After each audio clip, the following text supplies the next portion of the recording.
On a morning in August, Lynn Lopez opens up a photo album and a window into her past.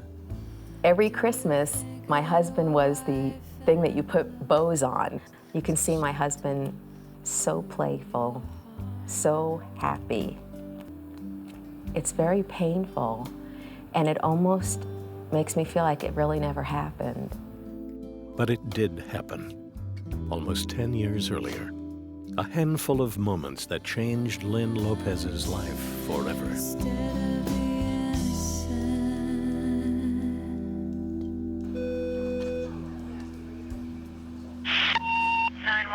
what is your emergency? Fire, rape, possibly murder. Around 4 a.m., Hillsborough County Deputy Steve Donaldson responds to a call and finds a home in flames. Before I could even get out of my car, the man ran up to me and he goes, "He's still inside, he's still inside." And I said, "Well, who's inside?" And he said, "You know, the owner, Mr. Lopez." Donaldson enters the Lopez home, finds the living room engulfed in flame, and 42-year-old Jay Lopez on the bedroom floor. I could see Mr. Lopez lying on his back. He was covered in blood, and he had multiple stab wounds, and he wasn't moving. Firefighters extinguish the blaze, and police examine the body.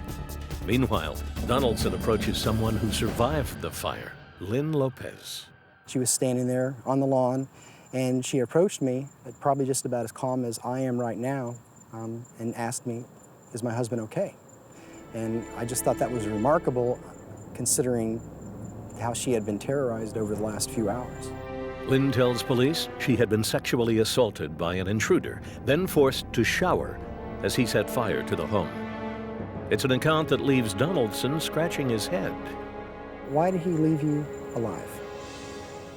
Why would he stab your husband, murder him, commit this just heinous act, terrorize you over the course of 3 and 4 hours, and leave you as a witness? If he has that much of a demon inside him, how much more would have it been for him to just kill her as well? Lynn is taken to the hospital, where a rape kit is taken and semen recovered. Inside the home, investigators collect blood-stained blankets and bedding, all of which is sent to the state crime lab for testing. Meanwhile, detectives turn to their best piece of evidence, Lynn Lopez.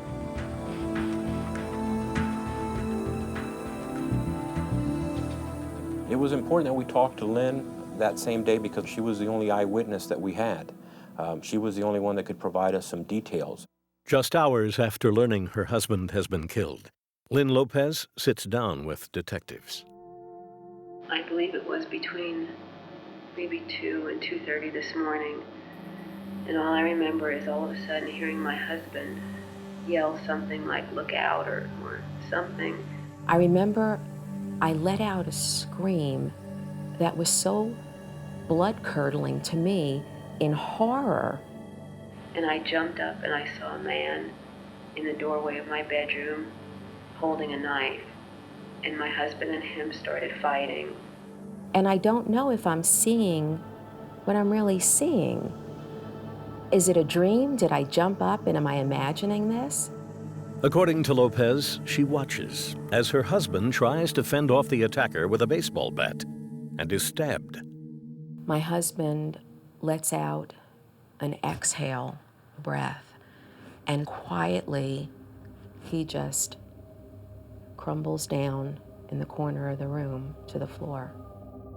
Then the attacker turns to Lynn. He said, "Well, I'm probably going to get the electric chair for this, so I might as well enjoy you." Lynn Lopez tells detectives she was raped repeatedly. Then the attacker led her to the bathroom. He took me into the shower and he made me face the wall. I didn't use soap or anything because I didn't want to wash anything away because I heard about that. I knew that you're not supposed to wash away the evidence. And I immediately shut the water because I wanted to hear what he was doing out there. He said, "I have 2 things left to do. One of them is to kill you, and the other is to torch the house." Those are the exact words. He laughed in this demonic laugh and kind of hit the door and laughed and said, "Nah, I don't think I'm going to kill you." According to Lopez, her attacker set the living room on fire and left. Now sitting in a police interview room, Lynn hopes her account will help find her husband's killer. Let's describe this man. He's a white male. White male. He's approximately how old? I'm going to say in his mid-30s. He's about how tall? Maybe 6 feet. He has what type of hair? Very frizzy. It seemed like it must have been in a ponytail. And the word she used was like a Michael Bolton haircut, which he had pulled back in a ponytail. A composite sketch is developed, but it leads nowhere. Instead, all paths and questions lead back to Lynn Lopez. This is a fight that she's describing that took place between two grown men, pretty good-sized men, based on their descriptions with a baseball bat. And you can see that nothing appears to be disturbed on the bed. There's nothing broken. After taking Lopez's statement, detectives review the evidence and come to a difficult conclusion. Lynn Lopez might well be lying. The story that she was providing about how the attack took place, not just on her, but on her husband, didn't seem to match the evidence that we were seeing at the crime scene. DNA results come back from the Florida crime lab. A male profile is developed from the rape kit and some blood on the bedding. It isn't from J. Lopez or anyone else in the state's DNA database. Although no charges are ever filed, a shadow of suspicion hangs over Lynn Lopez and stays there for 7 years. Until one day, when she decides to take the matter of crime and punishment into her own hands. This is my psychologist's office, Dr. Cullen, where 2 years ago, I reopened the case. For 6 years, Lynn Lopez herself has been considered a person of interest in her husband's murder. Now she is determined to clear her own name and find her husband's killer. She wanted us to find the person who did this to her husband and to herself. But I know it took a lot for you to come in here and talk to us. Detective Harry Hoover promises to give the case another look, and Lynn Lopez, hopefully, a second chance. I know someone was listening to me. This is our evidence room for the Hillsborough County Sheriff's Office. Amidst the hundreds of boxes lining these shelves, Harry Hoover pulls evidence from the J. Lopez case. Hoover sends the items out for DNA testing.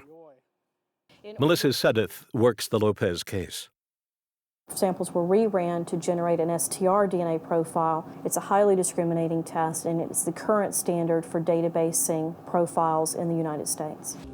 Sedith begins with blood found on the blanket. Out of all of the stained areas, there was only one particular stain that actually showed profile that was different from the two victims involved in the case, and that was this one stain that was located here in the bottom corner of the blanket. That profile matches the profile developed from Lynn Lopez's rape kit.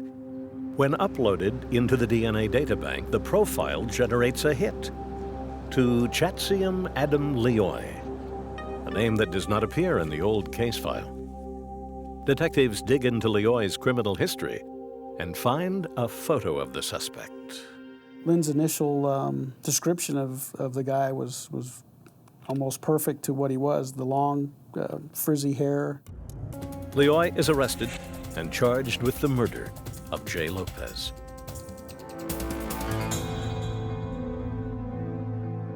Basically what we're going to do is we're going to go back and discuss a homicide that occurred back in 1996. Those rooms in that house, you left a whole bunch of DNA behind, and guess what? We have it all.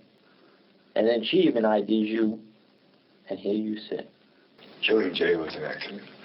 That was. The other that I did with her slapped me with life, slapped me with everything, because that was me. Right? I did that. Nobody could say anything different. I did that. Anything you would like to say to the victim in this? There's nothing I can tell her that would make it any better. Chatsium Leoy pleads guilty to a charge of first-degree homicide and receives a term of life in prison.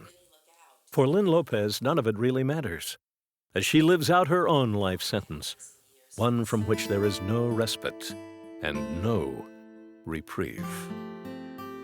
The love of my life was taken from me. 16 years of a marriage that was a dream come true was taken in about 2 hours. Every morning when I wake up, I still think I'm back at home and my husband is next to me. And then my eyes open and I realize I am in hell. I am living in hell.